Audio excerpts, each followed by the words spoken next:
Most of my friends are moms my age. Some of them might have gotten married earlier but waited a while or didn't get married until later and then had kids and went from there. I come from what would be a traditional quote-unquote family. Tracy Bernstein does have what a lot of people call a traditional family. She and her husband, Jason, are parents to 2 young boys. Red is 7 and Aaron is 4. But Tracy and Jason are 45. They started having children later in life, and their decision to do that is part of a growing trend among Americans who are waiting to start their families, often pursuing careers and financial stability first. A lot of us may not be surprised by this. We see it happening around us. And now it's solidly in the data. The number of women who have had children over the course of their lives is increasing. In fact, 86% of women ages 40 to 44 are mothers, compared to 80% about 10 years ago, according to the Pew Research Center. And that's our data point for this second episode of our American Family series, 86%. Welcome to After the Fact. For the Pew Charitable Trusts, I'm Dan LeDuc. There's a lot behind the statistics on motherhood and the decision families are making to have their children later in life. A lot has to do with a new generation of women who have education and career aspirations and opportunities that weren't available to many women before them. Medical advances are helping women have children at the end of their childbearing years. And societal attitudes are changing too. A lot of the women who have waited to have children are doing it without husbands. Motherhood is something they didn't want to give up on, even if they haven't found a life partner. We'll meet one of them in a moment. But first, we're going to start in New York City with the Bernsteins. In our last episode, which kicked off our series on the American family, we met couples who have been delaying marriage, another sign of how the American family is rapidly changing. Tracy Bernstein waited to get married, and that meant she delayed motherhood, too. Like many men and women today, Tracy focused on her career after graduating from college. She worked as a journalist, first in New York and then San Francisco.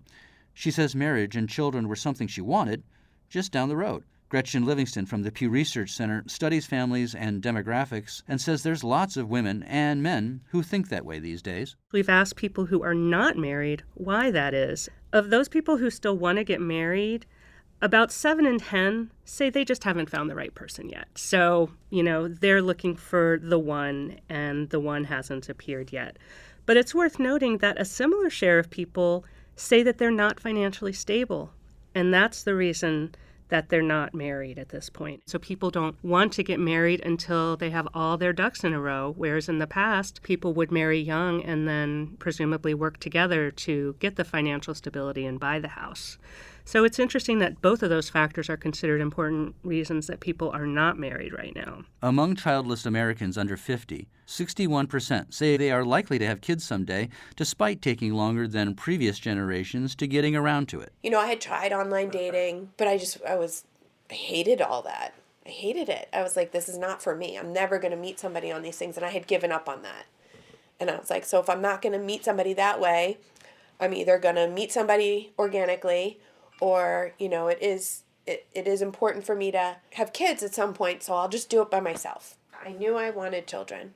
It was a matter of figuring out how to do it without a husband. And then Tracy met Jason. They were both 33. They were friends at first. It became more. Well, I think you're in love so many times in your life. But really and truly, we had gotten to a point in our relationship where I had to make a decision whether we were going to be together or we weren't going to be together. And I was afraid to lose him. And I didn't want to not be able to call him, and I didn't want to not be able to lean on him and have him in my life. A few years later, they were walking down the aisle.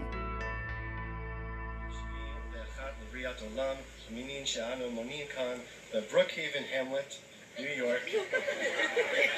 The rings symbolize to each other as beloveds and friends before God and these witnesses. I now pronounce you husband and wife. Thank you. Tracy got pregnant on their honeymoon. She was 38 when she had Rhett, 40 when she had Aaron. She's just one of many Americans who are finding a partner and having children later than previous generations. Here's Gretchen again. If we look across the board, we really see postponement of births really across race, ethnicity, education. So yes, it is pretty striking. At the same time, it's worth noting that some of these trends have been ongoing for even longer than the 20 years I've looked at here. Teen births have been going down for decades, and that's an important factor in the overall postponement of births among all women. With delays in marriage, it's not surprising that childbearing years are also delayed. While non-traditional families are becoming more common, specifically parents who decide to have children without being married, most Americans, about 60%, are waiting until marriage to have kids.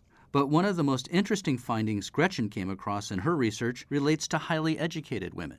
There used to be a motherhood gap by education, meaning less educated women were far more likely to ever become moms than more educated women. And that was true even as recently as the mid-1990s. But now what we find is that gap is narrowing dramatically. So if we look at women who have a PhD or a professional degree, in the mid-90s, about 65% of those women had ever had a baby by the end of their childbearing years. Now that number is 80%. That's a 15-point increase in really just 20 years, which is really, really striking. And we see a similar pattern, although slightly less dramatic, if we look at women with master's degrees or women with bachelor's degrees. The Bernsteins both work full-time jobs. Despite their busy careers, Tracy and Jason have worked out a schedule that allows them to take care of their children. Tracy commutes from work on the subway and picks up the kids from their after-school program. I get up at 4:15. I'm out the door by 5-ish. And then I work from like roughly 6 to 2.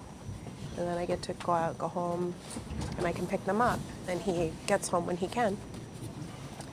And it works. Hi! Ah! Come give me a hug. How was your day? Hey, Good. Mom. It was good? All right, let's get your stuff. Bye, guys. See you later.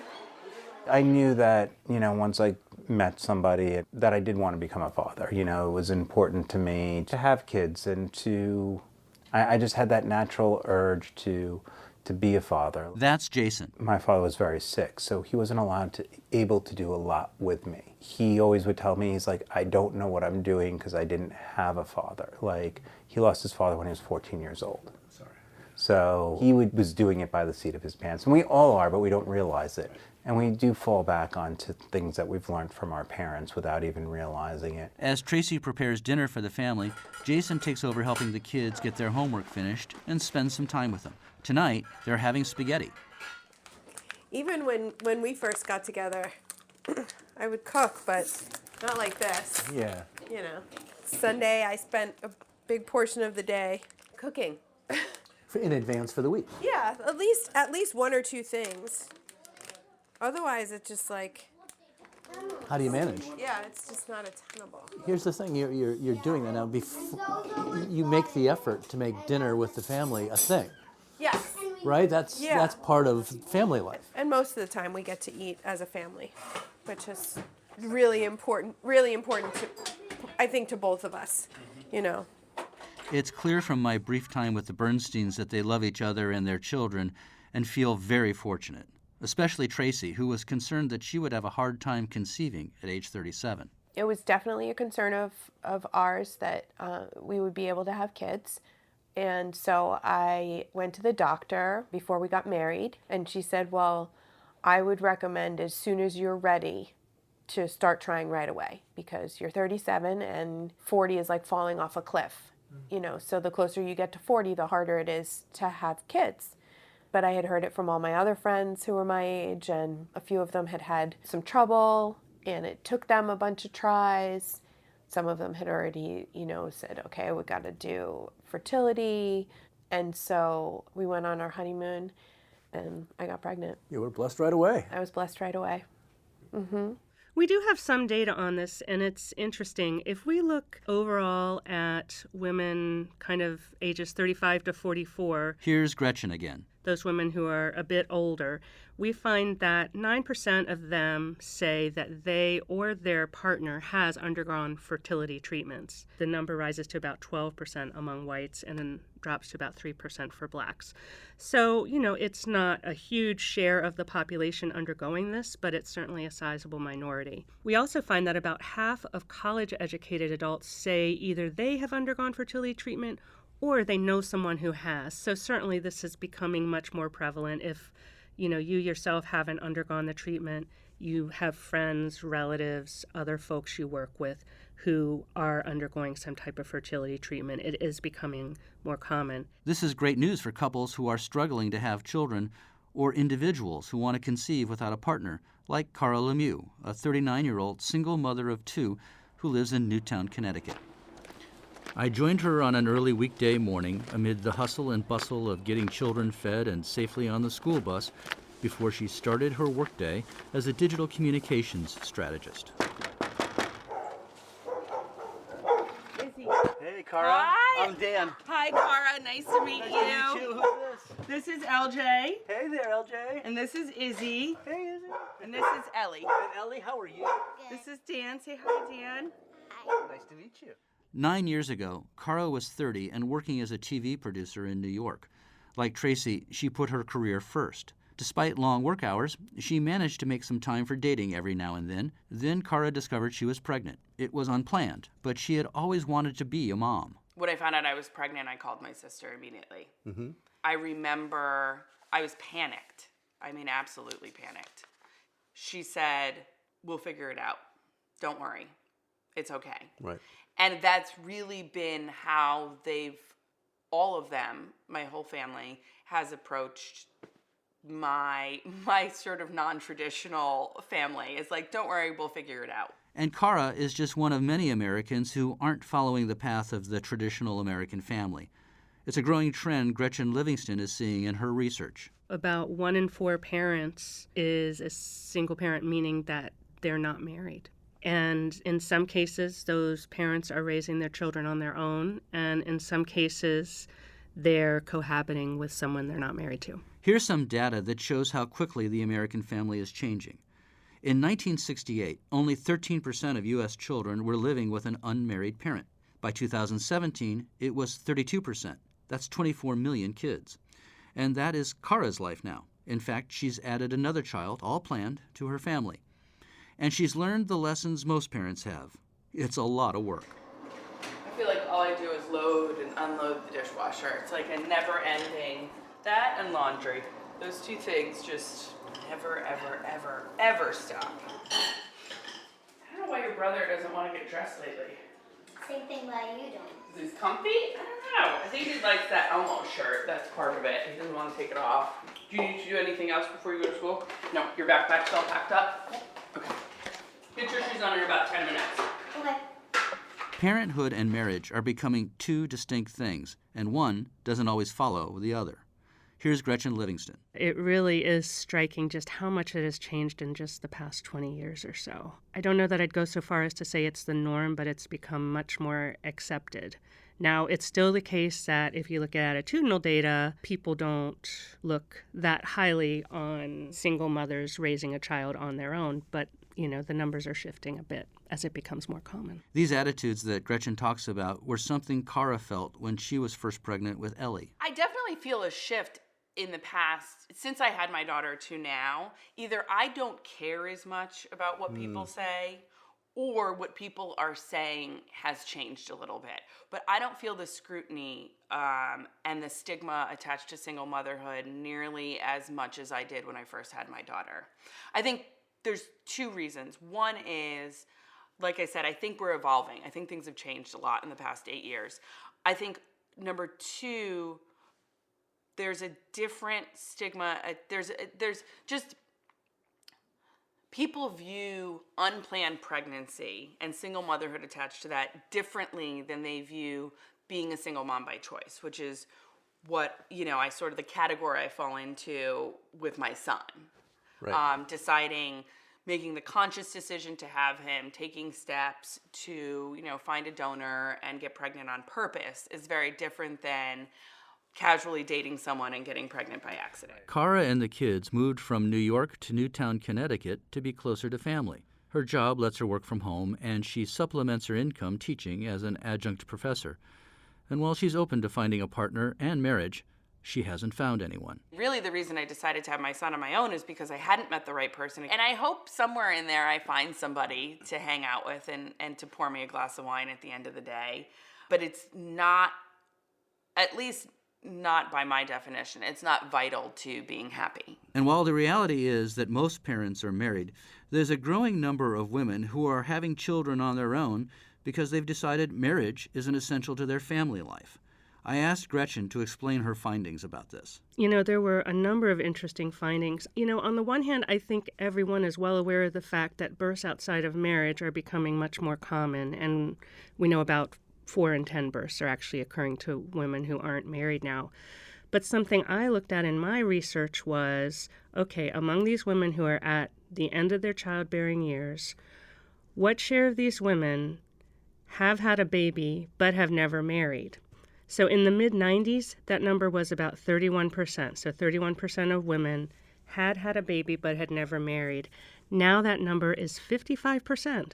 So 55% of never married women have had a baby. Despite these changing family norms, there's one undeniable fact.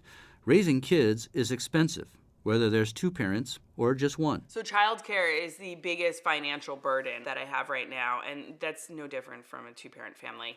I currently have an au pair that lives with us, which is great because it affords me some flexibility, but the cost of an au pair is not cheap. I think it's probably comparable to in-state university, like UConn tuition, and that's a lot of money. And frankly, I'm stretched very thin right now. I know that once my son starts kindergarten, I know that the expenses that I'm paying for childcare will pass, and then things won't be nearly as tight. The $20,000 a year approximately that I'm paying for the au pair, and we're going to step down from that cost a little bit when he starts daycare, and it'll be around $14,000 a year, which is still, like, when you say it out loud, it's like so much money. But I know from having my daughter that ends. And things will still be tight. I'm never going to be at a place where I'm not looking at the price tag or where there's not trade-offs. But the trade-offs are, we're not going to go out to dinner tonight so that we can go to the carnival this weekend. It's not over, really things that are vital to survival. But I know that it will end, and then I'll be able to do things that I'm supposed to do with my money, like put it into my retirement and build up a savings account. Retirement and savings and the day-to-day costs of just having children. Those are the challenges for most American families, whether they are solo parents like Cara or traditional 2-parent families. There was a time when there was no spending that was outside of the bills that came in monthly, that you could just spend the money and it was actual cash that you were paying for with. It was all credit. I mean, there was a time in our lives when if we wanted to get the kids Chick-fil-A like we are tonight, that was going on a credit card. I mean, that kind of spending, and that is nuts. I mean, you do not want to get behind something like that, and we did. In the next episode, we're traveling back to Indiana to meet Mike and Shannon Buckman, who are trying to stretch every dollar as they raise their 3 children. Join us then. After the Fact is produced by the Pew Charitable Trust.